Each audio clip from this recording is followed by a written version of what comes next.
বন্ধুরা, এক পাশে একটা চিলতে জমি ছিল আর ঠিক তার অপর পাশে একটা বড় জমি ছিল।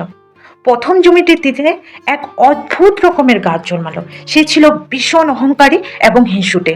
সে মনে মনে ভাবতো, আমি এখানকার সব থেকে সেরা এবং একাই এখানকার সব থেকে ভালো গাছ হব। তাই তার আশেপাশের ছোট ছোট চারা গাছগুলা যখনই একটু মাথা উঁচু করে দাঁড়াতে চাইতো, তখনই সে সবার রস, আলো এবং জল একাই চুষে নিতে থাকলো। এইভাবে সে একা একাই একটা বিশাল বড় গাছ পরিণত হলো। অপর জমিটির, দ্বিতীয় যে জমিটা ছিল বড় জমিটি, তার চিত্র কিন্তু সম্পূর্ণ আলাদা। সেখানেও বেশ কয়েকটি চারা গাছ জন্মেছিল এবং তারা সবাই একসঙ্গে মিলেমিশে থাকতো। তাদের মধ্যে কোনো হিংসে ছিল না। তাদের খাবার, জল, আলো, বাতাস সবাই ভাগাভাগি করে নিল এবং এভাবেই একের সঙ্গে অপর কাঁধে কাঁধ মিলিয়ে বড় হতে লাগলো। আর তারা কয়েক দিন গেল, মাস গেল, তারপরে একটা সুন্দর সবুজ বাগানে রূপান্তরিত হলো। দূর থাকলে দেখলে তাদেরকে বোঝাই যেত না যে কে ছোট কে বড়। সবাই একে সমতলে মাথা উঁচু করে দাঁড়িয়ে আছে। সেই প্রথম জমিটির গাছটির মতো তারা কেউ আঁকা ছোঁয়া হতে পারেনি, কিন্তু তাদের দেখতে ছিল একদম অন্য মনোহর রূপ।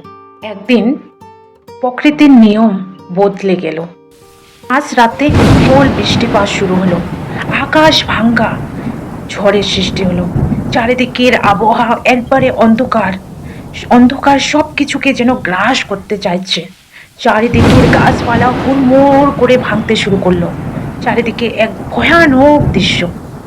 সে তারপর দিন সকালবেলা চারিদিকের দৃশ্য চিহ্ন একদম ভয়ানক। সবাই অবাক দৃষ্টিতে দেখলো সেই অহংকারী গাছটি একা একা ঝড়ের দাপট সহ্য করতে না পেরে মাঝখানে ভাঙ্গে মুচড়ে মাটিতে মিশিয়ে গেছে।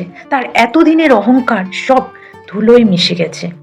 কিন্তু দ্বিতীয় জমিটিতে সবাই অবাক হয়ে গেল সেখানকার চিত্র দেখে। কেন কি সেখানে গাছগুলা, তাদেরও ওখানে বৃষ্টির প্রবল বেগ তাদেরকেও ছাড়েনি, কিন্তু তারা একজোট হয়ে হাতে হাত মিলিয়ে সেই ঝড়কে মোকাবেলা করেছিল। তাই তাদের তেমন কোনো ক্ষতি হয়নি। দুই একটা পাতা এবং ছোট ডালপালা ভেঙেছে ঠিকই, কিন্তু তাদের আসল তেমন কোনো ক্ষতি হয়নি। তারা আবার সবাই মিলে আকাশের দিকে তাকিয়ে আছে। ঠিক তেমনি সমাজ বা মানুষ জীবনে একা বড় হওয়ার অহংকার মানুষকে নৃশংস করে দেয়। বিপদে পাশে থাকার মতো কেউ থাকে না। তাই যারা একে অপরের কাঁধে হাত মিলিয়ে একসঙ্গে বড় হয়, তাদের যে কোনো বিপদের সঙ্গে বা পরিস্থিতির সঙ্গে মোকাবেলা করা খুবই সহজ হয়। একতাই আসল শক্তি। ভিডিওটা যদি আপনাদের ভালো লাগে একটা লাইক এবং কমেন্ট করতে ভুলবেন না কিন্তু। এরকম গল্প পেতে পাশে থাকুন। নমস্কার।